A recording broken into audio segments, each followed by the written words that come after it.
You're listening to Nightmare on Film Street. The current time is 6:66. Traffic is clear ahead from here to the afterlife, but it's hell outside. For the next hour, you're on Nightmare Time. So, let's give a grave welcome to our hosts, John and Kim. Hello again, fiends, and welcome to Nightmare on Film Street, horror for the casually obsessed. I'm John. I'm Kim. And we're closing out our double feature of Titles of Terror with Let's Scare Jessica to Death. Gotta be one of the best titles ever made, right? Yeah, so good. The poster could be black with just those words in a cool font, and I'm buying a ticket. I don't need to see a goddamn thing. On the plus side, though, it's got an incredibly weird poster that's just like, I have to see this fucking movie. There's like a skeleton coming out of the water trying to attack a woman who's trying to stab it with a pole. Like, hell yeah, I'm seeing this. A little bait and switchy, giving some fishing terms, but but yeah, it is the maybe most compelling title of all time. Hell yeah. Because it tells you nothing, but it sets you up for everything. And is surprisingly a good pair. Like, we really only paired these based on, like, a small memory we had of this movie and just the fact that they both had great titles. But holy shit, do make a great double bill, even if you watch them both in the same night. Yeah, because there's a lot of question. We're playing in the realm of, are there ghosts? Is there supernatural stuff happening? Yeah. We really like graveyards. Love a graveyard. You're getting a little ahead of yourself. I think we're all like we're inadvertently into the three good things. So let's just go ahead and say right now, number one, graveyard. Two graveyards. We got a graveyard that they visit on the way to their new house in Connecticut, and they got a fucking graveyard on the property. Yeah, their house goes from orchard to graveyard, and you're just like, yeah, I Cool. accept. Love I it. would like to live here. Life to death almost, Kim. Those apples are poison, though, so don't eat them. Yeah, the whole time I was like, is that a metaphor? A poisoned apple? Is this a Snow You're White taking thing? notes? Yeah. You're like, Poisoned apple, question mark. What does it mean? And I'm going to tag on to this point, the graveyard etchings. Hell yeah. That's think just this a good was- thing in its own. Yeah. I think this was the first time that we realized that graveyard etchings were maybe a thing that you could do as a hobby. And we're like, we're allowed to do it? We could should do this? start. We just have not worked up the nerve to do it. I think if you only aim for tombstones that are like 200 years old, We you're had good. these grand ideas of we were going to get a graveyard etching from every single place we visited, in the RV. Rather than getting like a postcard, we bring a tombstone home with us, basically. Yeah, and then we were like, okay, well, what if we just get patches? That's much more easy. We can just stop at roadside attractions. You don't offend anyone's family. But then we realized that every time we drive through anywhere, we are always in a fucking rush to get to a film festival, so always we the problem. never end up stopping anywhere, Yep. except for Burkittsville and Salem and Sleepy Hollow. Right? The tombstoniest towns there are in America. I don't know why we didn't get a graveyard etching in Burkittsville. That was a big mistake. We didn't have the kit. And we also met a very nice man who said, please don't even take photos of the tombstones. So we respected that. That's true. He did talk to us for like an hour and a half, so What a nice man. it was probably just to deter us from doing anything dumb. He might have been a ghost. He's like, Good they thing. like me now. They can't steal a flower. It's a good move. Good thing number two. Like some of our favorite ghosts in horror, this one's wet, dead, and full of secrets. That's my favorite thing. Right?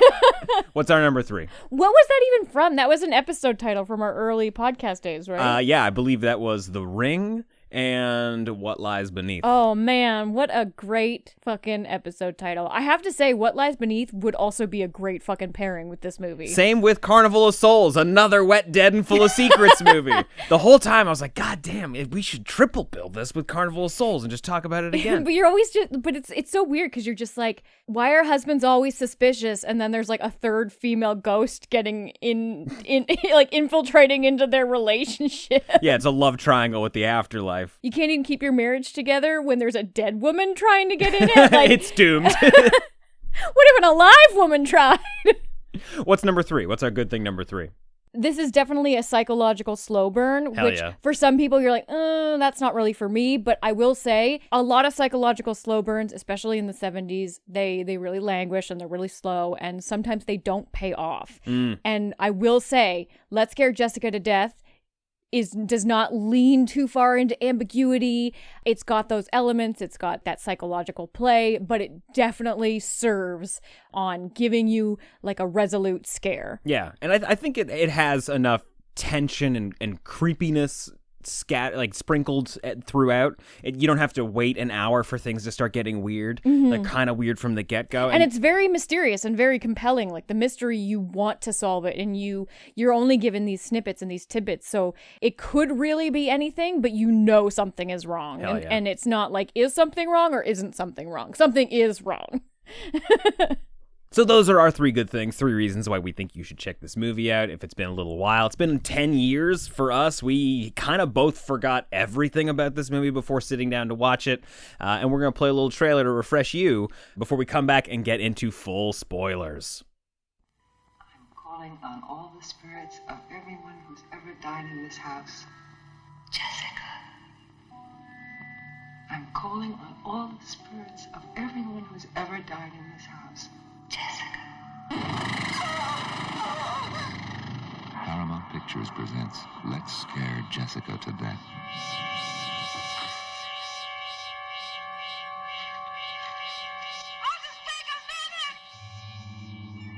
Jessica, you're home now. Who are you? Why have you been following me? What's the matter with her? She knows who killed that man. What man? I don't know. He was lying right here. But I swear it's true. No! I think that the same creature or whatever it is that killed the antique dealer killed them all. I think you should go back to New York for a while. You could see your doctor. I'm alive. I'm still alive. I was just, looking at the picture. Looks so much like you. My eyes. Look at my eyes. Come with me. Come with me. Follow me, Jessica. Follow me. I won't go away. I'll go away.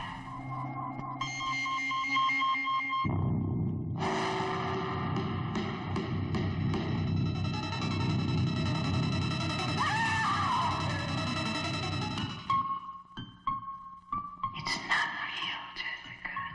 It's not real.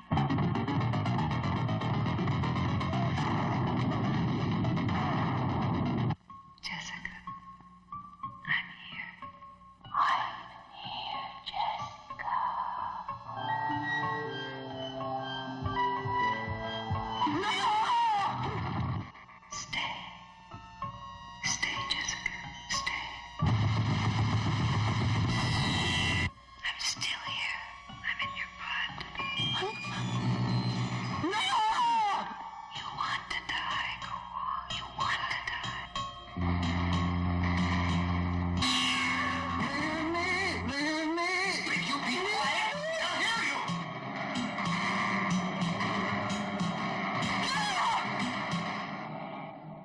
Dreams or nightmares, madness or sanity. I don't know which is which. Let's Scare Jessica to Death.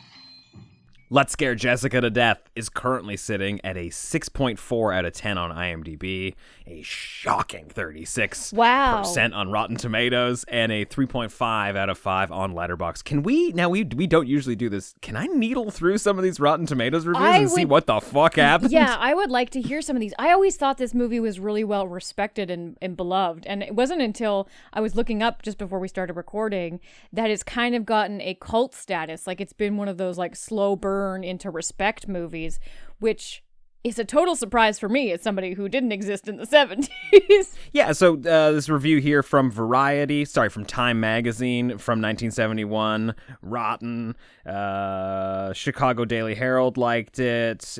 Obviously, any new outlet that I'm seeing that's popped up in the last, say, 15, Do you have a 20 quote years. from... Oh, I mean, sure, like just going off Time Magazine. With the exception of Zora Lampert's subtle and knowledgeable performance, no one in the cast has enough substance to be considered humanoid.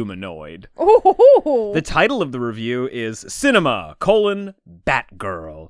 Ever since Bela Lugosi went a bat in Dracula the Vampire has been a favorite of American horror movie cultists, yada, yada, Spoiler. yada, right? How do you just Fuck bring that out in the title? I almost wanted to make that one of our 3 good things, that the central antagonist of the movie is a ghost, but also maybe a fucking vampire? Yeah, I love that. How often do you get vampire ghosts? Yeah, vampire, maybe.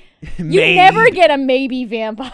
Yeah, it's maybe a ghost is the thing, right? Yeah, like, maybe it's mental illness. There's Maybe 100 years old. Maybe. Maybe. There's a lot of maybes in this movie. And, you know, similar to, say, something like The Night House, or really just sort of like pluck any horror movie from the trees of the last 2 years. It might Burn. just be mental illness.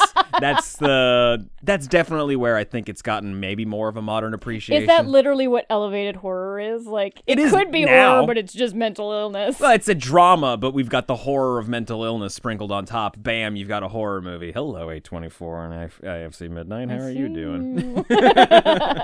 We do like your movies, though. Yeah, I mean, but I just, you know. We insult because we care. Let's Scare Jessica to Death, I think, unlike so many other mental illness movies, has an inner monologue that is, you know, insightful for the character, but also kind of chilling.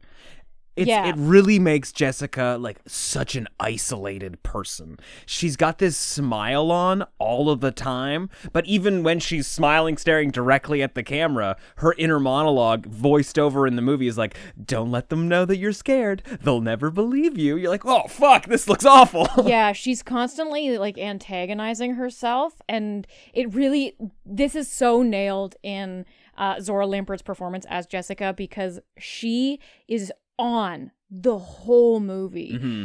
Not only is she smiley and bubbly, but you can feel that it's effort. She's able to embody that it's a very purposeful smile, and her posture is very like haunched and weird, like especially when she's running in that swimsuit, and you can see that she could be a tall woman, but she carries herself small. Well, yeah, she knows that, like the actress knows that this character exists inside of herself, but she's trying to portray a different person because everybody's got their fucking eyes on her. And like, Yes. she's well now. The whole idea is that she has gone through therapy. I don't know if medication's really a thing that's happening here, but No, she was institutionalized, and then this is kind of the result of that institutionalization. Yeah. Is that her husband was a bass player? Do you call it a bass player? it's a stand-up bass, I think. was- He plays it with a bow, though. Is it a... He was a bass player for the Philharmonic Orchestra or Yeah, whatever. yeah. And they left New York City proper, like they were living in Manhattan, and bought this country house, and they're going to raise an orchard and be country folk because it'll be easier on her mental health. Yeah, I guess they figured that the busy pace of New York was too much for her. It was just too much chaos, and that she just needs some peace and quiet. But she's put in such a fragile position because you know that she is, one, constantly trying to prove that this is good for her and that she's not going to relapse again, because she is pretty sure, and it turns out to be true, that her husband is on his last straw. Yeah. He did not sign up for her mental health issues, and he is not having it. Yeah. It's weird that the He fact... tried, but he is at his end. Yeah, I'll say like her performance to give like a modern equivalent is, it's like the entire movie is the end credits of Pearl. Like that weird smile that Pearl is giving, that Mia Goth is delivering directly into the camera, where she's just trying to be normal and happy and provide like a regular life like you expect, but also I'm crazy inside. Like that's the whole movie for Jessica. Yeah, even just watching it with her monologue is creepy enough on its own, because living through her anxiety is terrifying. Yeah, and you can see it in her eyes. Like, no, at every turn, you can see that there is just like this awful struggle going on, and she can't necessarily like talk to anybody about it because she's concerned that they'll immediately just put her back in the institution. There's a great moment at the beginning where she thinks she sees somebody at the graveyard where she's doing her etchings, and when she looks back, that person's gone. given her past, she kind of just tries to shrug it off. Like, maybe there was somebody there. Maybe I'm seeing something. Let's not address it. Let's just not think about it. And when they get to the house, which is really secluded, they got to take a ferry to get over to the property. There's nobody around. There's somebody on the porch who suddenly also disappears. But when they get inside, everybody else also sees like a shadow move in the darkness. So it's like there's this great moment. Oh, that's the best part of the whole fucking movie. It's so great that when they reveal that they've also seen something in the house, like there's an intruder, as everybody believes. She in those scenes, while her husband and their friend Woody are hunting through the house to find out who they saw, she's just beaming in the background because she's just so fucking happy that she's been validated and that she wasn't hallucinating. Yeah. So it's just like, thank God there's an intruder in our house.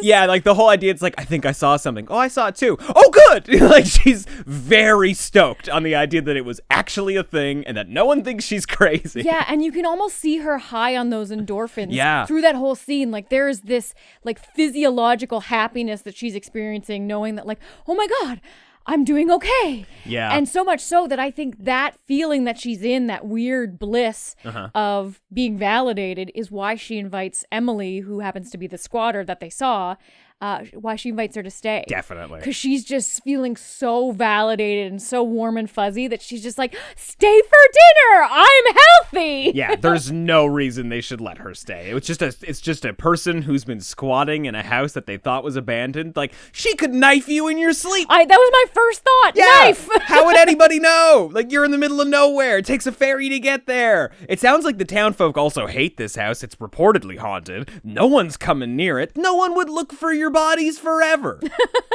This little Manson runaway is gonna take you out. Also, this is such a 70s thing, I think. What? But we remarked on this while we were watching it. They're just so comfortable leaving her alone in the house. They're like, oh, well, I'm done lunch, bye. And they just leave her there. I mean, it's just, you see it in modern movies too, fucking Texas Chainsaw 3D, where they're like, okay, Mr. Untrustworthy guy who we just met, we're gonna leave you at our house with all of our possessions. Okay, but that hitchhiker shit, like, everybody was mad at that. Everybody, yeah, that's true. Man, I just don't get, and everybody wants her to stay. And it's not like she really has, like, this character, Emily. This character, Emily. It's not like she has this magnetism that everybody's drawn to. It's just like, Woody's just, like, horny. He's just like, I want to sleep with her. And she, like, to her credit, is like, I don't know you. Like, let's just, like, don't be in such a hurry. Let's just let it happen as it happens. And I think that's a great moment, because that's the one time in the movie where she seems like a normal person. A normal, real person. Now, on the other hand, 2 minutes later, they're rifling through the farm trying to find stuff to sell in town because they don't have any money. Like, until they get this orchard up and running and people are buying their apples, they are literally selling their possessions to buy food. They find a picture in the attic with her goddamn face on it from like the 1800s. I don't think we're supposed to clock it so fast, but yeah, we were like, yo, Emily's Abigail. Yeah, well, she looks exactly like her. It's bizarre. It's so bizarre that it takes Jessica like the 18th time looking at the photo to be like, wait a minute, that's you. Yeah, but you have to understand that Jessica's looking at everything with a critical lens. Like, maybe she did recognize it earlier and she just didn't will herself to consciously think about it. That's true. There could have been a moment where she's like, that looks a lot like Emily. Nah, you're just being crazy. Because she is suspicious of Emily flirting with her husband and her husband being interested in Emily, and we see a lot of Jessica POVs where she's seeing Emily touch her husband's wrist, and like there's a lot. Like, they're all bathing together in the lake because I guess they don't have any running water yet. They got a fucking working poison truck for the orchard farm, but they don't have running water. Yeah, endless poison, no shower. And she just lets Emily and her husband bathe each other. Like, here, you do my back, I'll do yours. And she's like, oh, that feels so good. And she's like looking right at Jessica. It's like, bitch, this is where you kick her the fuck out. Hospitality ends now. Sparta, kick her deeper into the lake. Yeah, Go back to your bed. I guess the problem is that every time something like that happens, Jessica has a moment where she is like where her sanity is questioned. Because like immediately after that, she goes for a quick little swim, and when she gets out into the middle of the lake, she thinks she sees something under the water. Yeah, red hair and an arm being like, Jessica, come down here. Let's die in this She lake. totally sees a corpse that's like calling out to her and talking to her, but she doesn't want to say that, so she's like, I saw a shark. There's some fucking big animal out there, and nobody wants to even believe that. So she's constantly being sort of treated like a child. Everybody's walking on eggshells. Yeah. It's a bummer. It is a bummer. You feel so bad for her. That said, though, Woody, their friend, who I don't really quite understand why he's there. I guess just so that way there's just somebody to help run the farm. I think it's also just a convenient time in his life because he seems like he's not too sure what he's doing. Yeah. Because when Emily asks him, like, oh, are you going to live here with them? He's like, I might just stick around to help them get the orchard set up. He's like, or I might just stay. I haven't figured it out. So, Yeah. I think it's also just snapshotting a weird point in time in the 70s where people were hippies and maybe aren't anymore and, like, dreams are dying. I mean, they drive up in a hearse, which is really interesting. Pretty great. Yeah, like, everybody here is, like, low-key super goth, and I love it. Yeah. Yeah, no Graveyard one's- etchings, hearse as a car. Hell yeah. Like, these are my people. Yeah, you just need a few horror t-shirts and you've got yourself like half the convention Poison crowd. apples, Yeah. Making friends with ghosts, sleeping with ghosts. graveyards. Woody's great though because he sees the love triangle that's happening and he really stands up for Jessica. There's a great... Just a small moment, but it's so good. You gain so much respect for Woody in that scene. You're just like, this is such a decent dude. Yeah, because we've got a lot of inner monologue with Jessica, who's very clearly not cool with how comfortable Duncan, her husband, and Emily are getting.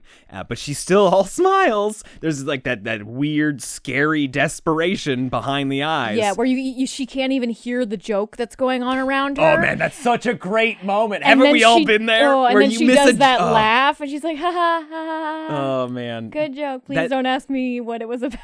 that is such a good moment. I think most people have experienced that where you miss the setup and the punchline comes and you're just like, or at the very least, it's expressing the feeling that so many people have when you're left out of a conversation or you're just incapable of following it. She basically says like, I think I'm gonna realizing that it's a little awkward. Excuses herself, decides that she's gonna go to bed, and basically as soon as she's out of the room, Duncan's like, yeah, I'm gonna turn in too. Hey man, why don't you go take care of your wife? Yeah. And this is like mutually their best friend, I would think, right? At the very least, he's probably Duncan's best friend. So good on Woody for standing up. Yeah, because, and you know what? This is a counterpoint to that, was it the Times, that review? Yeah. Fucking not two-dimensional characters. Woody is the best. First he's a horn dog, and then he's a concerned citizen. Yeah. And like, I mean, there is also the fact that he's trying to get with Emily, and now fucking Duncan's getting her. Like, buddy, you got your own girl. Let me have mine. I can't just be out here in an orchard where the only people that live in town are 80 years old. Like, He's also the only one working on the orchard. I think about that constantly. Like, what are you doing, Duncan? Yeah, he's just like, I gotta go into town to get some supplies. Like, bitch, you don't even have money. He disappeared all day, and we still don't know why. He got eaten. Where'd he go? No, Emily was too busy trying Yeah, to eat. I know. Emily was on. I'm just saying. He's too busy avoiding a fight in town that he can't win. Anytime they go into town, the old guys, like I'm talking old guys. I love that there's 90-year-old bullies in this. Yeah, like they're wearing like their VFW jackets. And they're just like, it's a nice little car you got here. I guess I'm gonna lean on it, put my dirty boots. I'm gonna smack you on the top of your head as you get in, and you're gonna do nothing about it because you're a wimp. He's like, hey, punk. He's like, I'm 50.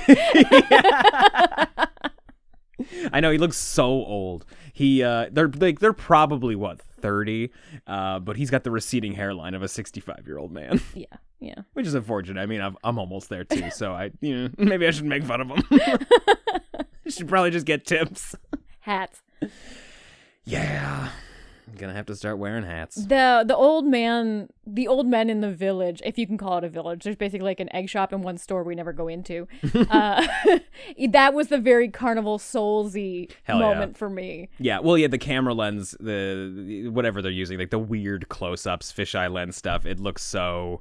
It looks like you're looking at them through water, which is fun. And their noses are like huge because they're right in the camera. Well, their noses are huge because they're also old men. They got that old man nose. So we've talked a little bit about the voiceover, about the whispering that happens throughout the movie.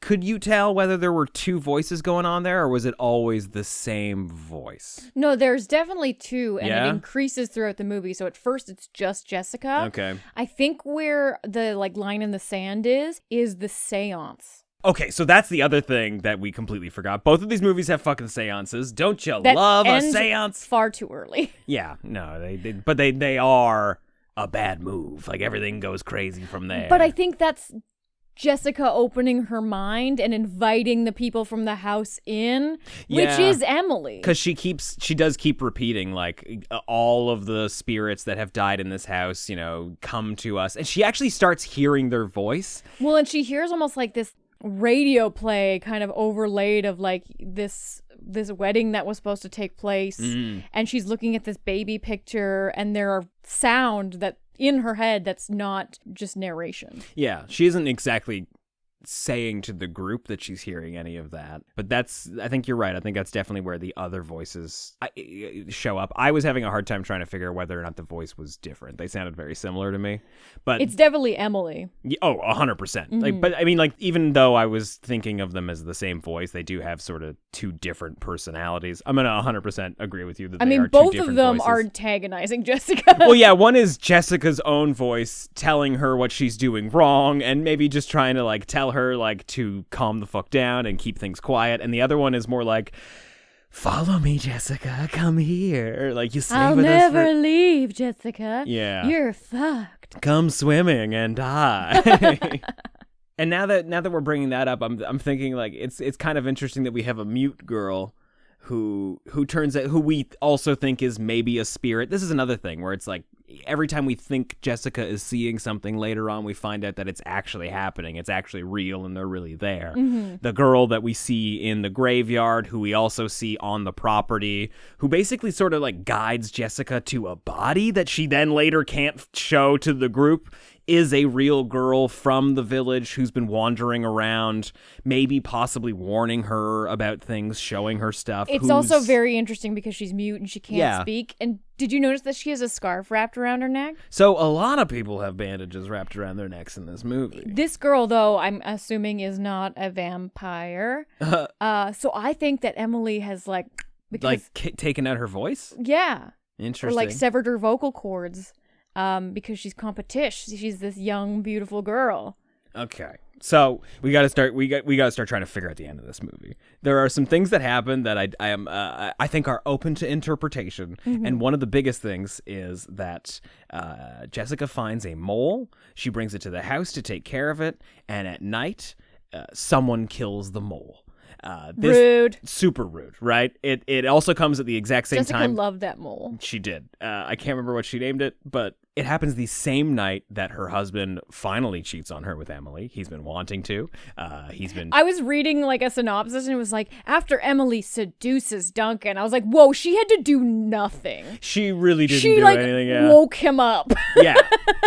But also, even just throughout the rest of the movie, she doesn't really do anything. Like, I think it's more the husband who's playing along with this and wants it maybe more than she does. But regardless, she's evil. She is potentially a vampiress. It might be her, like, vampiress pheromones. Yeah, but and that's the interesting thing about this movie. Like, the complexity of their characters. Fucking time review. I love that we just picked one review to shit on. Didn't even read the whole thing. Just like a pull quote on Rotten Tomatoes, who some 18-year-old intern put in because he just, like, that's the job he had. Like, we need you to take all of our reviews from the 1970s and put them on this new website. he clearly, like, there's a huge divide between Jessica and Duncan. Their relationship is completely fractured, and going to this farm is like the one last thing that's maybe going to save them or break them forever. And he seems very willing to just let it all go. Like, Jessica, I'm tired of taking care of her. She's too much fucking work. I didn't sign up for this baggage kind of guy. And, basically just like immediately goes to the first girl that comes along. The second night where things kind of crumble in the bed, where you really see how at the end of both of them are, like end of the rope, both of them are, is really hard to watch because there's such a push and pull. Like, there's no resolution there because they're both, not to say that either one of them is invalid. Dealing with somebody with mental health issues is a huge strain. That's also something that you can't ignore in part of a relationship. You know what I mean? Like, he's not a psychotherapist. He doesn't know clinically what's best for her. And also, they don't have the money for the therapy. He suggests, like, oh, let's go back to New York. I think you need to go see your therapist again. And she's like, how are we going to pay for that? Yeah. When are we going to do that? Yeah. Like, if I need to go now, like, how is that even going to happen? We don't have the money. Yeah. And it's so almost hopeless that the argument's maybe 3-5 minutes long. And Jessica's like, I'm going to go sleep on the couch. And Duncan's like, no, I'll go sleep on the couch. And it's just like, he's not even trying to resolve it. He's just like, I'll just go on the couch. Like, there is no resolution. Yeah. But also, he totally wants to sleep with Emily. And this is clearly an opportunity to do that. I don't know if it's intentionally thought that way. So? I don't know. So who do you think killed the mole? Now, the way the movie's edited, it looks as though Duncan's asleep at the time. Like, we see a shot of him on the chair. Then we see a close-up shot of the mole being killed, and then we go back to Duncan at the chair. I think it's Emily just fucking with Jessica. You think it's Emily? Yeah. There's three people. Like, 100%, I'm gonna go ahead and say Woody didn't do it. Not a Woody move. Duncan could do it. It's possible because he could just be like an asshole and is trying to punish Jessica or push her over the edge. Because if he needs to have her institutionalized, then she's out of his life. He's not under the spell fully by that point, though. No, but he's maybe sick of her by that point. Yeah, I see. I think I have a lot more credit for Duncan just because, like, they are dealing with a supernatural entity. I am giving him a bit of the benefit of the doubt. Yeah. That he's only stepping one foot into the pond and the other foot is being pulled. You know what I mean? I'm gonna go ahead and say I also agree. I don't think Duncan did it. I don't think he wants his relationship to end. I just don't think he can see a solution. Yeah. I don't know. I think he choosing not to maybe find a solution is also part of Duncan's personality, whether or not that's conscious or not. So it really comes down to whether Emily did it or whether Jessica did it. You could make an argument that Jessica did it if this is all just a complete mental illness story. And Emily may have done it just to finally tip Jessica over the edge. Because I think that's like a really big thing that triggers the rest of Jessica's story. I think that the mole dying is like a huge deal for her, and everything seems to get put on fast forward from that moment onward. Like, she really starts to see she starts to see everybody in town being really fucking weird. They've all got these like bizarre wounds on their neck. It's right after that she discovers the painting in the attic that's suddenly reappeared even though they sold it. That's got Emily, and that's where she finally recognizes Emily's face on the painting. So what I'm trying to get at here is that at the end of the movie, it's either somebody has purposefully put Jessica over the edge, which would be maybe Duncan, if that's true. Mm-hmm. Jessica has just fallen over the edge herself, or it's all real, and we don't believe her because she's a crazy person. I think that's why it's called Let's Scare Jessica to Death, because everyone is scaring Jessica to death, even Jessica. So in the finale, maybe we can get to some solutions if we just sort of like talk through how the rest of the movie goes. In the finale, she does make her way to town. She hitchhikes from a very nice truck driver. Maybe one of the only good people in the movie. Yeah, because she's like being really weird and she says like 4 words. Yeah, he's like, all right, fine, just get in and close the door. I'll take you. It's no big deal. When she gets to town, everybody either has a scar on their face or their neck or they're bandaged up.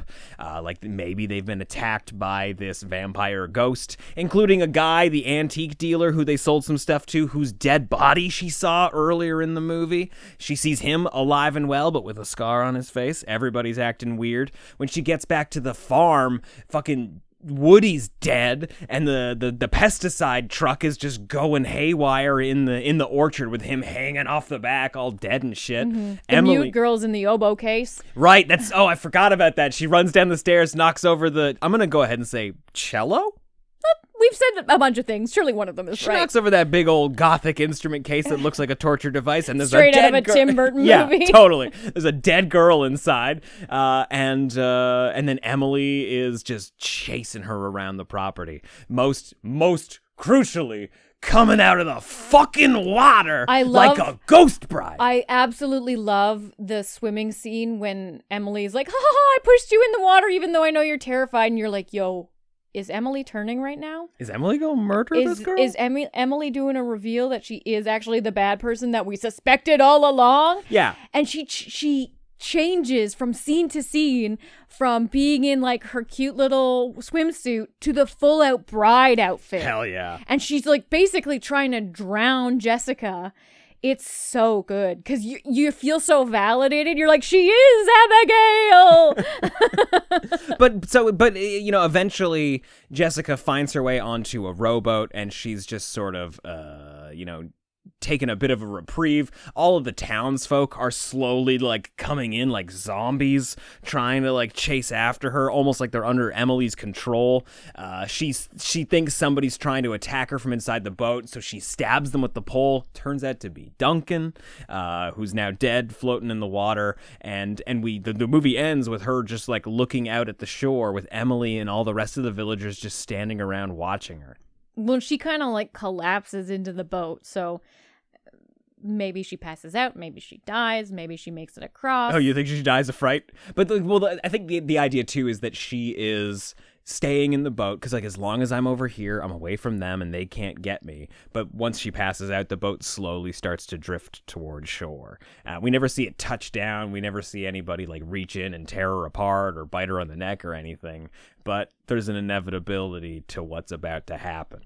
I definitely think it, like American Psycho, it's one of those movies where it kind of doesn't really matter whether or not it was all in her head or whether or not there was a vampire ghost or just a crazy hippie girl who was trying to break her marriage up and put her in an institution, because no matter what, it's the end of Jessica. Like her story, like her life's kind of over no matter which scenario has happened. Which sucks, for her. Makes it for a great movie, but you never 100% know what happened. And maybe to the movie's credit, because it is largely Jessica's perspective the whole time. Mm-hmm. I do think that Jessica is validated a lot throughout the film, and so like I lean on the fact that like, you know what? I believe it's totally a vampire ghost. Yeah, I'm gonna say that it's a vampire ghost. That's my thing too. I think it is. It maybe there's a few things that have just sort of like been sweetened by her own mental illness, but like I think it's a vampire ghost story, and the person who shows up at the house just happens to be a very unreliable narrator. Mm-hmm. And that's why nobody wants to believe her. But I do love at the end that they're not just like, and it was all in her head all along. Yeah, but it is, any of those endings are equally dark. Yeah. So you don't feel like the rug is pulled out from under you. Like when there's the reveal that she's killed her husband, and you're like, oh, maybe he was just trying to like get to her. Yeah, he probably saw her freaking out on the boat or something, and he just came to swim out to like calm her down and bring her into the shore, and she accidentally killed him. Yeah. Or vampire ghost. Vampire ghost. He got turned by Emily, and he was actually going out there to bring her back into land so she could also be turned. Yeah, because he finds her at some point in the orchard passed out, because she passes out on her like adventure back from town. Mm-hmm. And he brings her back home like nothing has happened. The power's out in the house, but no matter, no worries. We're not going to deal with it. We're going to light this lantern. We're going to go to bed. And he's like kissing on her and like everything's great and dandy, and like the relationship is fine even though we've worked on nothing. And then Jessica comes in and she's got a knife, and then they're both trying to drink from her, and then all the old men are in the room. Like, you know that old men are not in the room. Yeah. So like we know that is like kind of like a mental break, and you're like, well, how much of this scene is true? Mm-hmm. That's kind of the only moment where you're like is this actually happening? Yeah, I think more than The Rosemary's Baby scene. This is actually happening. No, the movie does an incredible job of really blurring the lines between what's real and what's not. Like by the end of it, it could all be true, and it could just as easily not be. It could all be true. Her husband is cheating on her and he doesn't want to be with her anymore. There's a vampire ghost. Jessica's crazy. I think it's. Honestly, I do think it's all three of those things. I think It's a super deluxe pizza. Oh man, what a creepy, atmospheric, gothic hippie movie. Yeah. I want justice for Woody. I really liked Woody. Woody was great. I mean, his death was pretty cool when he was all like, "Wah," on that poison thing. Yeah. But I just wanted him and his mustache to get away. I wanted him to rescue Jessica. I wanted them to like ride off in the sunset. Oh, that would have been great. With his like huge mustache and a 6-pack of beer, and he'd be like, "Come on, Jessica, we'll find another orchard." We'll find another orchard. And another mole.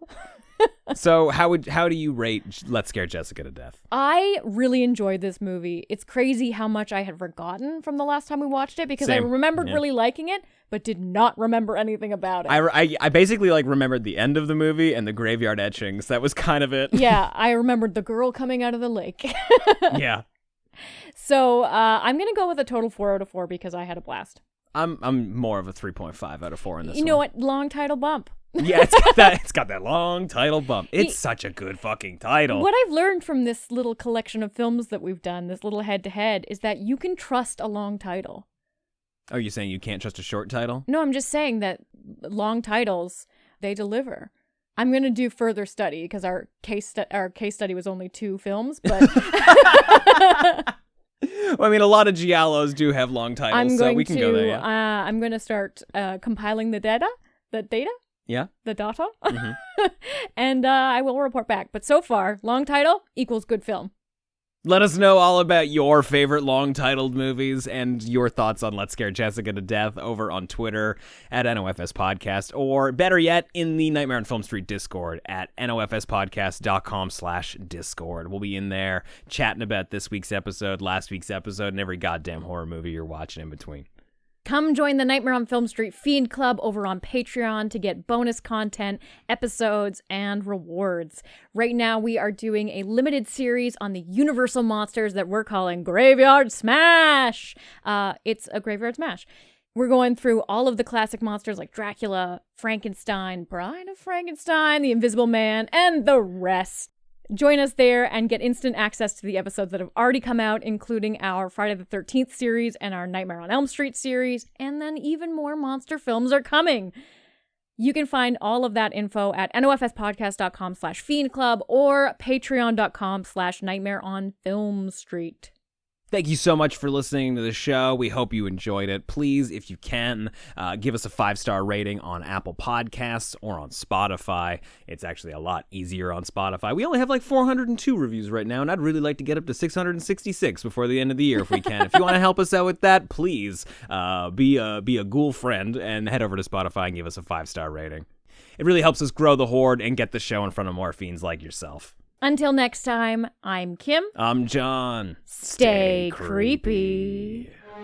It appears you made it out alive, but we'll get you next time. Help us to grow the horde. Leave a 5-star review on Apple Podcasts or wherever you subscribe. More terror can be found lurking on our website, nofspodcast.com. Until next time, stay creepy, fiends.